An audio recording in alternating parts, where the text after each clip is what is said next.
আসসালামু আলাইকুম বন্ধুরা, দেখো আজকে আমি লোট্টা শুটকি নিয়ে হাজির হয়েছি। তার জন্য আমি শুটকিগুলো দেখো ভালোভাবে কেটে ধুয়ে গরম পানিতে ভাপতে নিলাম, এবং তার জন্য আমি রসুন কুচি, পেঁয়াজ কুচি, কাঁচামরিচও নিয়ে নিলাম, এবং শুটকিগুলো আমি পাটায় বেটে বা ছেঁচে নিলাম। তার জন্য মশলা তৈরি করব, এবং মশলার জন্য আমি একটা কড়াইয়ে তেল দিলাম। তেলের পরিমাণটা বেশি, কারণ আজকে আমার শুটকি, কাঁচামরিচ, পেঁয়াজ, রসুন কুচি সব কিছুর পরিমাণে বেশি। তেলটা গরম হওয়ার পরে আমি পেঁয়াজটা দিয়ে দিলাম। পেঁয়াজটা মেন কালার না আসা পর্যন্ত আমি নাড়তেই থাকবো।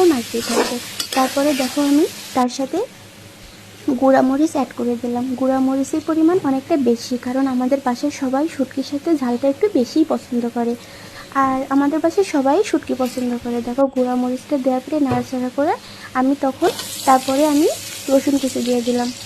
রসুন কুচিটা দেওয়ার পরে আমি মশলাটা আবার নাড়াচাড়া করে নিলাম। করার পরে আমি একটু এর সাথে পানি অ্যাড করে নিলাম। পানিটা অ্যাড করার কারণে মশলাটা ভালোভাবে কষে আসবে। আরেকটা কথা বলি বন্ধুরা, আমাদের কাছে সবাই শুটকি পছন্দ করে। গতদিন চিলি শুটকি এত মজা হয়েছিল যে রাত পর্যন্ত হয়নি, কারণ আজকে শুটকির পরিমাণটা অনেকটা বেশি নিলাম। দেখো এদিকে মশলা কষানোর পাশাপাশি আমি শুটকিতে লবণ হলুদ মিক্স করে এটা ভাজার জন্য রেডি করে নিলাম। দেখো তারপরে একটা পাতিলে ভাজার জন্য দিয়ে দিলাম। শুটকিটা আমি ভেজে নিচ্ছি। ভাজার লুকটা দেখো, মাশাআল্লাহ, অনেকটা কালার চলে আসছে। তারপরে এই ভাজা শুটকিটা আমি মশলার ভিতরে দিয়ে দেব। দেখো বন্ধুরা, মশলার ভিতরে শুটকিটা দেওয়ার পরে কালারটা দেখো, মাশাআল্লাহ। এবং এই শুটকির ভিতরে আমি একটু পানি অ্যাড করব, যার কারণে আর শুটকিটা ভালোভাবে কষে আসবে। এই যে আমি পানি অ্যাড করলাম। আর বন্ধুরা একটা কথা বলি, আমি কিন্তু শুটকি খাই না, বাসায় সবাই শুটকি পছন্দ। আমি শুটকির গন্ধই নিতে পারি না, কেন জানি না, আর কখনো ট্রাইও করি নাই, কারণ আমি শুটকি পছন্দ করি না, খাইতেও পারি না, কেমন জানি লাগে। তারপরে দেখো শুটকিটা আমি পানি অ্যাড করার পর মাঝে মাঝে নেড়ে নিচ্ছি। এটা কিন্তু মাঝে মাঝে নাড়াচাড়া করে নিতে হবে, নইলে শুটকির নিচে লেগে যাবে। দেখো শুটকি থেকে কিন্তু অলরেডি আমার তেল ছেড়ে দিয়েছে, মাশাআল্লাহ।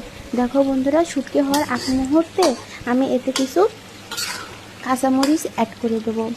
শুটকিতে কিন্তু কাঁচামরিচ অ্যাড করলে অনেক ভালো একটা ঘ্রাণ আসে। আরেকটা কথা বন্ধুরা, আমি কিন্তু শুটকিতে কোনো মশলা অ্যাড করিনি, এমনকি হলুদও না। আমি শুধু রসুন, পেঁয়াজ, কাঁচামরিচ আর লবণ দিয়ে রান্না করেছি।